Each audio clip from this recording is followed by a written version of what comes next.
प्रिय विद्यार्थियों, वंदे मातरम। भाटिया आश्रम की ऑनलाइन क्लासेज में आप सभी का हार्दिक स्वागत है।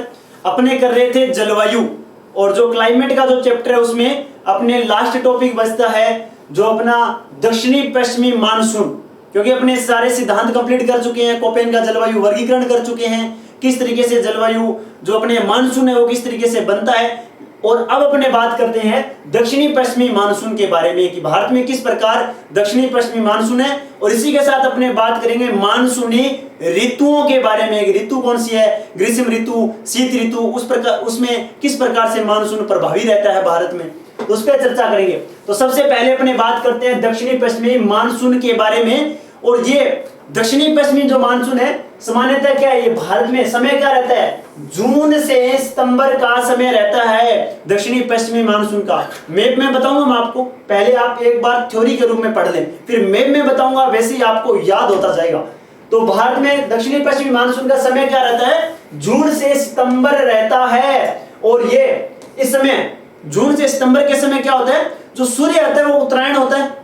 जून में क्या होता है, कर्क रेखा के पास में अगर अपने देखें 21 जून को कर्क रेखा पर लंबवत चमकता है, जिससे क्या वहां पर क्या गर्म जो जलवायु वो गर्म रहती है, वहां की हवाएं गर्म होती है। गर्म होने से आपको पता है किस प्रकार का निम्न वायुदाब क्षेत्र बनेगा।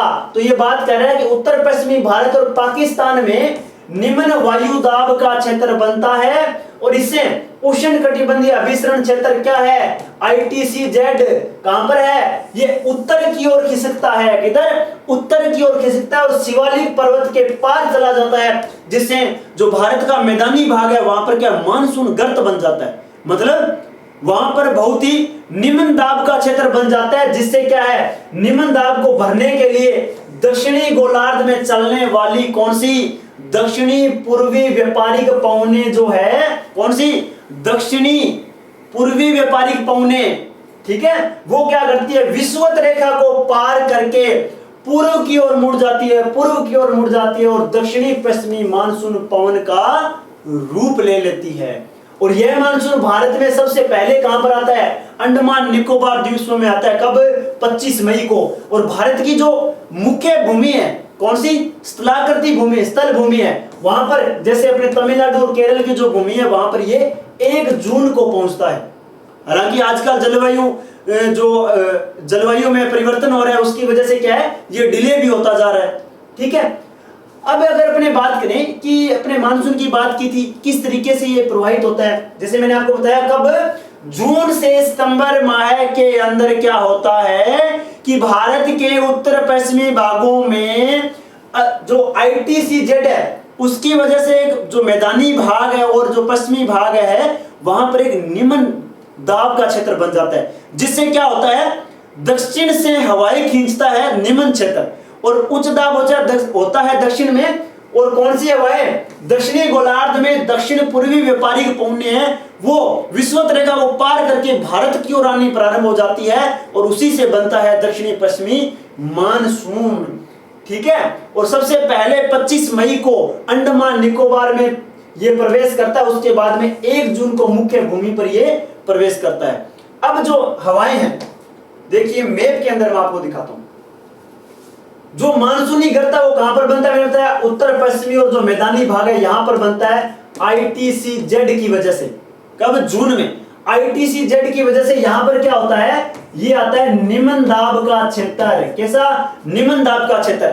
और यहां विषुवत रेखा को पार करके दक्षिण पूर्वी जो व्यापारिक पवने है वो लगातार किधर की ओर आ रही है, भारत की ओर आ रही है। और यहां पर आने पर ये 2 भागों में विभाजित हो जाती है। जो पवने आ रही है दक्षिणी पश्चिमी मानसून के रूप में, वो क्या है दक्षिणी और पश्चिमी, इस तरीके से आती है, पूर्व की ओर आती है वो हवाएं, ठीक है, भारत में पूर्व की ओर आती है विषुवत रेखा से। और ये यहां पर अगर 2 भागों में बंट जाती है, एक तो ये बे ऑफ बंगाल, बंगाल की खाड़ी की शाखा, दूसरी होती है अरब सागर की शाखा। अब अगर अपने देखें ये 2 भागों में डिवाइड होती है, ठीक है, 2 भागों में डिवाइड होती है। यही बात मैंने यहां पर आपको बताई है कि प्रायद्वीपीय भारत में दक्षिणी पश्चिमी मानसून 2 शाखाओं में बंट जाता है।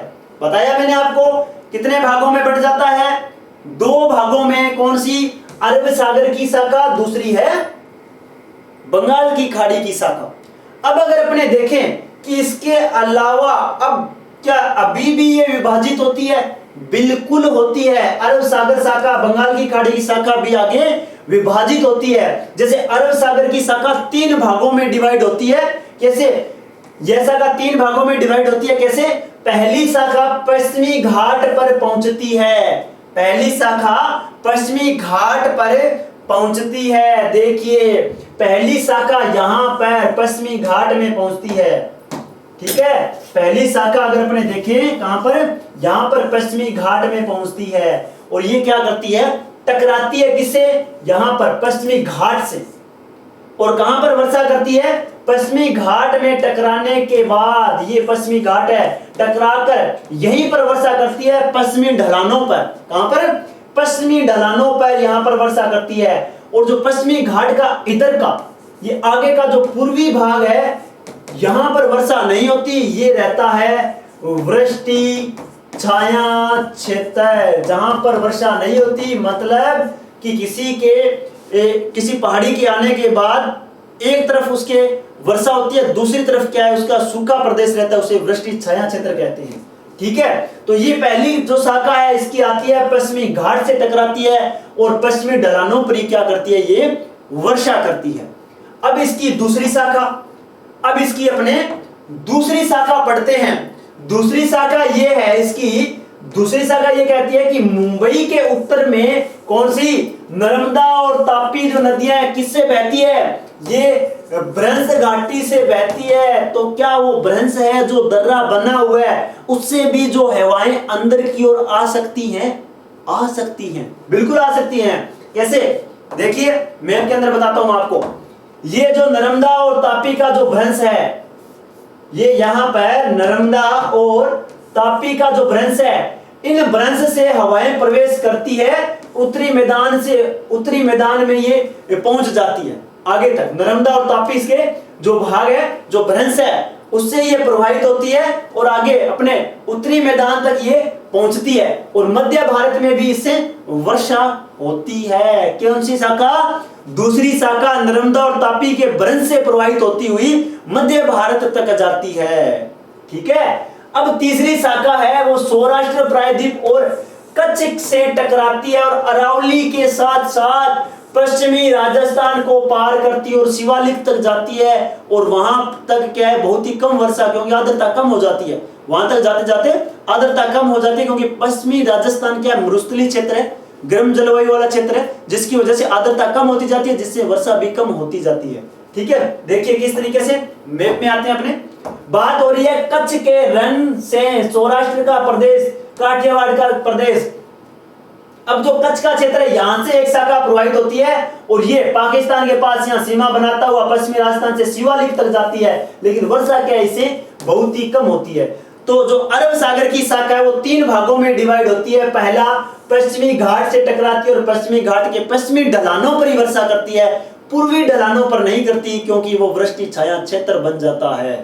ठीक है, दूसरी शाखा है नर्मदा और जो तापी नदी है उसके भ्रंश से प्रवेश करती है और मध्य भारत तक ये प्रवाहित होती है, धाराएं मानसूनी पौने, और इससे मध्य भारत में वर्षा होती है। तीसरी इसकी शाखा है कच्छ के रण से ये प्रवाहित होती है और ये अरावली के पश्चिमी भाग से प्रवाहित होती शिवालिक तक जाती है। लेकिन ये धीरे धीरे क्या है? इसकी आर्द्रता कम होती जाती है, जिससे वर्षा भी इससे क्या होती है? कम होती है। तो ये तो थी अरब सागर की धारा। अब बात करते हैं अपने बंगाल की खाड़ी की धारा जो है वो किस तरीके से प्रभावित होती है दक्षिणी पश्चिमी मानसून की। अब जो दक्षिणी पश्चिमी मानसून है, ये धाराएं इस तरीके से आ रही हैं। अब दक्षिणी पश्चिमी मानसून से तमिलनाडु के तट पे वर्षा नहीं होती। क्यों? क्योंकि ये इसके समानांतर है, इसके बराबर है। ठीक है, ये समानांतर है, इसकी वजह से धाराएं सीधी निकल जाती है और सीधी निकलकर कहां जाती है? इधर बांग्लादेश और पश्चिम बंगाल से टकराती है। ठीक है, बांग्लादेश और पश्चिम बंगाल से टकराती है और यहां पर भी ये 2 भागों में डिवाइड हो जाती है। एक भाग तो ये पश्चिम बंगाल से होते हुए कहां तक जाता है? उत्तर भारत के मैदान में जाता है और एक भाग यहां से मेघालय के पठार की ओर जाता है, जहां पर गारो, खासी और जयंतिया में वर्षा होती है। और खासी में कहते हैं कि सबसे अधिक वर्षा होती है जहां पर मोसिनराम स्थित है। कौन सा? मोसिनराम, जहां पर सर्वाधिक वर्षा होती है। ठीक है, तो बंगाल की खाड़ी की शाखा से होती है। चलिए अपने बात करते हैं बंगाल की खाड़ी की शाखा के बारे में।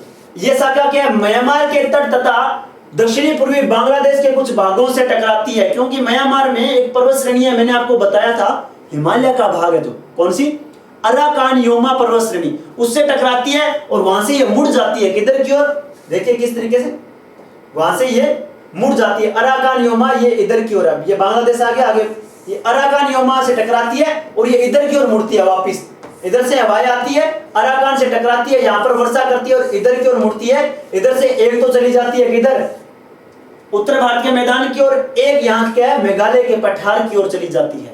तो ये बात कह रहा है, ठीक है, तो कुछ भागों से टकराती है और इस प्रकार मानसून पश्चिम बंगाल और बांग्लादेश में दक्षिण पूर्वी दिशा से प्रवेश करता है, किधर, दक्षिण पूर्वी, देखो किधर, ये दक्षिण और ये पूर्वी भाग, दक्षिण पूर्वी भाग से ये प्रवेश करता है, दक्षिण और पूर्व का भाग इधर से ये प्रवेश करता है, ठीक है, और दो भागों में बंट जाता है। पहली शाखा गंगा के मैदान के साथ साथ पश्चिम की ओर बढ़ती है पंजाब के मैदान तक, हालांकि राजस्थान तक नहीं पहुंच पाती क्योंकि बहुत ही कम वर्षा होती है, क्योंकि आर्द्रता कम हो जाती है, ठीक है। तो गंगा के मैदान के साथ साथ पहली शाखा, दूसरी शाखा इसकी उत्तर और उत्तर पूर्व में ब्रह्मपुत्र घाटी में बढ़ती है, जो मेघालय में गारो शिखर पर स्थित, गारो और खासी की जयंतिया जो पहाड़ी है वहां पर सबसे अधिक वर्षा होती है, मोशिनराम में भी सबसे अधिक वर्षा होती है, ठीक है, मोशिनराम है, चेरापूंजी है, ठीक है, चेरापूंजी है, यहां पर वर्षा करती है, ये बंगाल की खाड़ी की दूसरी शाखा। तो ये था जो अपने दक्षिणी पश्चिमी मानसून है उसके बारे में। तो मैंने आपको बताया था कि जब ये सबसे पहले कब आता है, कब, 28 मई या 26 मई के आसपास, ये कहां पर आता है, अपने अंडमान निकोबार के आसपास, ठीक है, और एक्चुअल में अब धरातल पर कब आता है, 1 जून को आता है, और फिर धीरे धीरे अगर अपने देखें तो ये स्थिति अपने जुलाई तक जाती है, ठीक है, और सितंबर के पहले सप्ताह में मानसून लौटने की जो स्थिति है वो प्रारंभ हो जाती है, ठीक है। तो चलिए चलते अपने आगे। अगला आता है कि मानसून आया, बरसात भी की, वापिस भी तो जाएगा, जो आया है वो वापिस जाएगा, जो इस दुनिया में आया है वो भी जाएगा, इसलिए मानसून आया है तो मानसून भी जाएगा। तो उसके निवर्तन की जो स्थिति है वो कब आती है, वापसी कब होती है उसकी, तो मानसून पीछे हटने या लौट जाने को निवर्तन कहा जाता है। दो है इसमें, एक आता है मानसून विच्छेद, दो टर्मिनोलॉजी इसमें, एक आता है मानसून विच्छेद, एक आता है निवर्तन। निवर्तन क्या है, मानसून पीछे हटने या लौट जाने को मानसून निवर्तन कहा जाता है, और मानसून विच्छेद क्या है, कुछ समय के लिए मानसून रुक जाता है फिर वापस आ जाता है, ठीक है, कुछ समय के लिए वर्षा है वो रुक जाती है फिर वापस होने लग जाती है, वो है विच्छेद। जो मानसून निवर्तन की जो स्थिति है वो कब होती है, एक्चुअल में अक्टूबर नवंबर में, हालांकि ये प्रक्रिया सितंबर से प्रारंभ हो जाती है। मानसून निवर्तन की धीरे धीरे राजस्थान से निकलना प्रारंभ हो जाता है मानसून। तो मानसून की वापसी अपेक्षाकृत क्रमिक प्रक्रिया जो सितंबर के पहले सप्ताह में पश्चिमी राजस्थान से मानसून के लौटने के साथ प्रारंभ होती है, जो दिसंबर के मध्य तक निम्न वायु दाब का केंद्र प्रायद्वीप से पूरी तरीके से हट जाता है। निम्न दाब का केंद्र हट जाता है प्रायद्वीप से, मतलब भारत से निम्न दाब का केंद्र हटने के साथ ही क्या है, मानसून का निवर्तन हो जाता है। और इस समय उच्च तापमान और आर्द्रता वाली अवस्था के कारण क्या है, यहाँ बहुत उमस होती है, ठीक है। मानसून निवर्तन के समय क्या होता है कि भारत में बहुत ज्यादा उमस होती है, कार्तिक की उमस भी कहा जाता है इसको, ठीक है। तो नवंबर के प्रारंभ में उत्तर पश्चिमी भारत के निम्न दाब वाली स्थिति बंगाल की खाड़ी पर स्थानांतरित हो जाती है। अब जो निम्न दाब अपने ITCZ था, जो मैदानी भाग में बन रहा था, अब वो किधर की ओर आ गया, बंगाल की खाड़ी में आ गया। कहां पर आ गया, इधर की ओर बंगाल की खाड़ी में आ गया। यहां निम्न दाब क्षेत्र बन गया, यहां पर क्या बन गया, निम्न दाब क्षेत्र, और यहां उच्च दाब क्षेत्र, ठीक है। यहां पर निम्न दाब क्षेत्र बन गया। अब निम्न दाब क्षेत्र बनने के कारण क्या हुआ, यहां पर उठते हैं फिर उष्णकटिबंधीय चक्रवात, ठीक है, उष्णकटिबंधीय चक्रवात, जो बहुत ही क्या है, तूफानी वर्षा करते हैं, ठीक है। और इसी समय क्या है, जब मानसून निवर्तन की ओर होता है, तब लौटती हुई मानसूनी पवनें बंगाल की खाड़ी से जल वाष्प ग्रहण करती हुई है और उत्तर पूर्व मानसून के रूप में तमिलनाडु के कोरोमंडल तट पर वर्षा करती है। अभी अपने देखते हैं मैप के अंदर, जब ये क्या होता है, यहाँ पे निम्न दाब का क्षेत्र बनता है, तब क्या यहाँ से ये चक्रवाती हवाएं चलती है और ये लौटते वक्त क्या है, सबसे अधिक उत्तर पूर्वी, कौन सा, उत्तर पूर्वी, किधर से, उत्तर पूर्वी मानसून के रूप में ये यहाँ पर कोरोमंडल तट पर सबसे अधिक वर्षा करती है। तो ध्यान रखिएगा, ये क्वेश्चन आया था एसआई के अंदर, लौटते समय मानसून की पौने वो किस तट पर सबसे अधिक वर्षा करती है, कोरोमंडल तट पर वर्षा करती है, कोरोमंडल तट पर वर्षा करती है। अब आता है अपना मानसून विच्छेद। मैंने कहा था मानसून निवर्तन क्या, मानसून लौटने की स्थिति है, मानसून विच्छेद क्या है कि दक्षिणी पश्चिमी मानसून काल में एक बार कुछ दिनों तक वर्षा होने के बाद यदि एक दो या कई सप्ताह तक वर्षा न हो तो मानसून विच्छेद, मतलब कुछ वर्षा होने के बाद में कुछ समय के लिए रुक जाए फिर वापस वर्षा प्रारंभ हो, तो रुकना ही क्या है, मानसून विच्छेद है। चलिए चलते आगे। मानसून विच्छेद होने की कारण क्या है, मानसून विच्छेद होता क्यों है? कारण इसका पहला है, उत्तर भारत के विशाल मैदान में मानसून विच्छेद का उष्ण कटिबंधीय चक्रवातों की संख्या कम हो जाने से और अंतः उष्ण कटिबंधीय अभिसरण क्षेत्र की स्थिति में बदलाव आने के कारण, मतलब जो निम्न दाब की स्थिति है उसमें बदलाव आने के कारण कई बार क्या होता है, आईटीसीजेड मैंने आपको बताया था, ये क्या है, चलायमान है, दोलायमान है, ठीक है। दोलायमान कैसे, ये खिसकती रहती है, आईटीसीजेड जो है वो खिसकता रहता है, निम्न दाब का जो क्षेत्र है, कभी ऊपर कभी नीचे, ठीक है, जिसकी वजह से क्या है कि ये मानसून विच्छेद हो जाता है कई बार। दूसरा, पश्चिमी तट पर मानसून विच्छेद तब होता है जब आर्द्र पवनें तट के समानांतर बहने लगती है। कई बार क्या होता है, एक तो होता है पश्चिमी जो घाट मैंने आपको बताया उससे टकराती है और वहां पर वर्षा करती है पश्चिमी ढलों पर। कई बार क्या होता है, पश्चिमी घाट है उसके बराबर समानांतर चलने प्रारंभ हो जाती है ऊपर की ओर, ठीक है, जिसकी वजह से क्या कुछ समय के लिए मानसून विच्छेद होता है। जैसे ही वो घाट के टकराव की स्थिति में आते तो वर्षा होना प्रारंभ हो जाती है। तो समानांतर होने की वजह से क्या है, कई बार मानसून विच्छेद की स्थिति देखने को मिलती है। तीसरा कारण, राजस्थान में मानसून विच्छेद तब होता है जब वायुमंडल निम्न स्तरों पर तापमान की विलोमता वर्षा कराने वाली आर्द्र पवनों को ऊपर उठने से, सीधी सिंपल सी बात क्या है, सिंपल सी बात यह है कि गर्म जलवायु है जिसकी वजह से क्या है वहां पर उष्णता अधिक हो जाती है, जिसकी वजह से क्या है कि वहां की जो उष्णता है वो क्या करती है, वहां पर आर्द्रता है उसकी में कमी होने लग जाती है।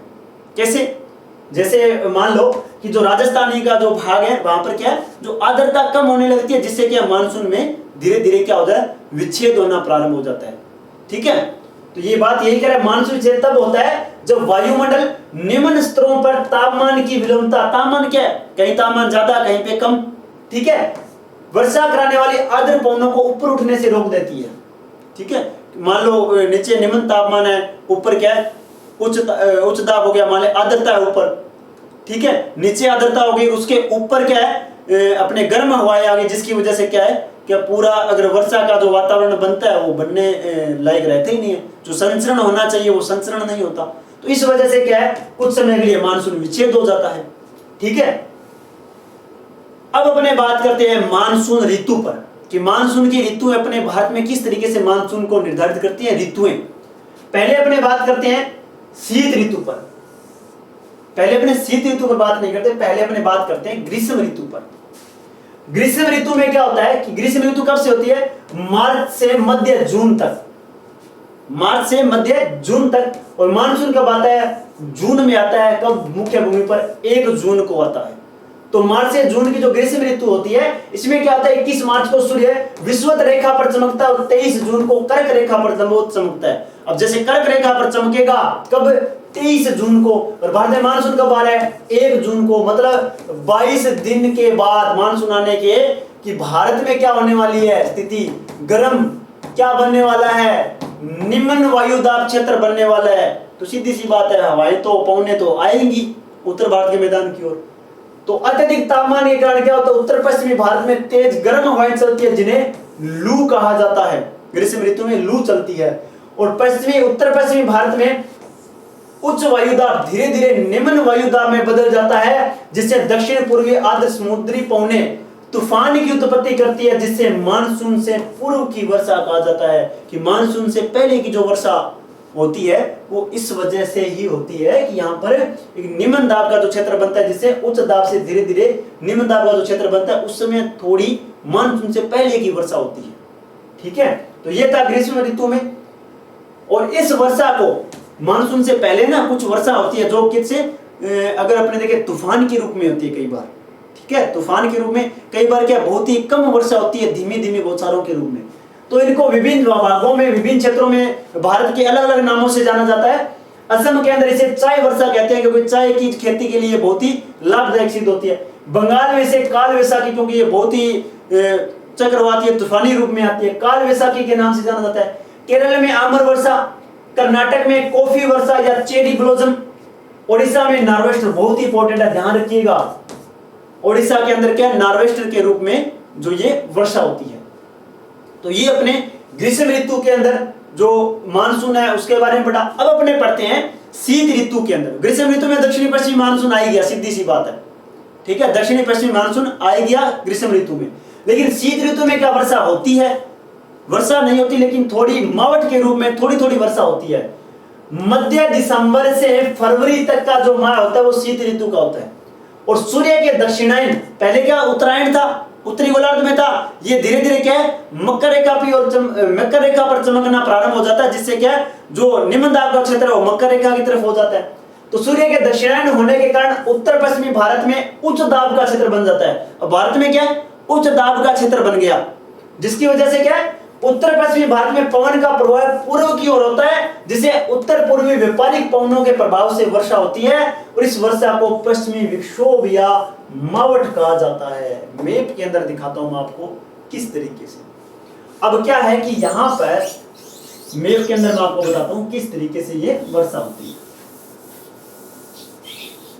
मावट किस तरीके से। ये क्या होता है कि भारत में जो ITCZ है, जो यहां पे था ITCZ, जो ग्रीष्म ऋतु में यहां पर मैदानी भाग में था, वो खिसकना प्रारंभ किधर की हो जाता है, तिब्बत की ओर। और ये यहां पर तिब्बत के पठार की ओर हो जाता है। और भूमध्य सागर में क्या होता है, यहां पर भूमध्य सागर से जो पूर्वी जेट, जो पश्चिम से पूर्व की ओर जेट स्ट्रीम चलती है, वो क्या करती है, यहां से चलने वाली जो हवाएं हैं वो इधर की ओर आती है, पश्चिम से पूर्व की ओर।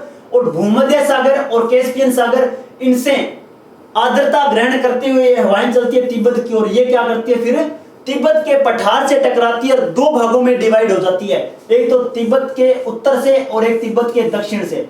जो तिब्बत के दक्षिण से आती है, ये भारत में जो उत्तरी भारत का, जो अपने अगर देखें शिवालिक का है, पंजाब है, अपना उत्तरी राजस्थान है, यहाँ पर क्या है थोड़ी थोड़ी बौछारें होती है। कब बौछारें होती है, कब शीत ऋतु में। और कई बार क्या इसकी वजह से शीत लहर भी प्रारंभ हो जाती है, ठीक है, इसकी वजह से शीत ऋतु में शीत लहर भी देखने को मिलती है। और इसको ही क्या कहा जाता है, मावट कहा जाता है, ठीक है। ये मावट की वर्षा कहते हैं कि जो गेहूं की खेती के लिए बहुत ही उपयुक्त मानी जाती है। तो ये मावट होती है। और मावट के बाद में यहाँ पर अगर अपने देखें तो जो ओस है, या अगर अपने देखें धुंध का जो धुंध की स्थिति है वो पैदा होना प्रारंभ हो जाती है, क्योंकि मावट के बाद में यहाँ पर पूरी आर्द्रता मिल जाती है, ठीक है। तो ये था, अगर अपने देखें तो ये था पूरा अपने दक्षिणी पश्चिमी मानसून, उत्तर पूर्वी मानसून और मानसूनी जो ऋतु है, शीत ऋतु, ग्रीष्म ऋतु, जिस तरीके से मानसून प्रभावित होता है शीत ऋतु से, ग्रीष्म ऋतु से। तो ये अपना जलवायु जो चैप्टर है वो कंप्लीट होता है। इसी क्लास में अभी इजाजत चाहूंगा। जय हिंद, जय भारत।